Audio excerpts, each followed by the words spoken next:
May mga bagay na inuukit, hinuhulma, itinatayo, ginagawa ni tao para sa kanyang patuloy na pakikibaka sa mga pabago-bagong panahon at mga paiba-ibang pag-ahon.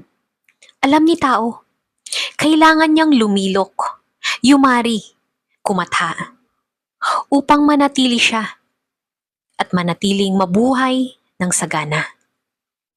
Upang ang kwento niya ay aawitin sa mga tula.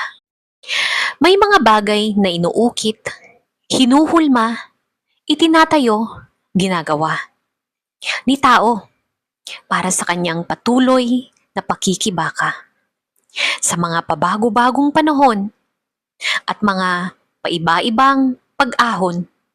Alam ni tao, kailangan niyang lumilok,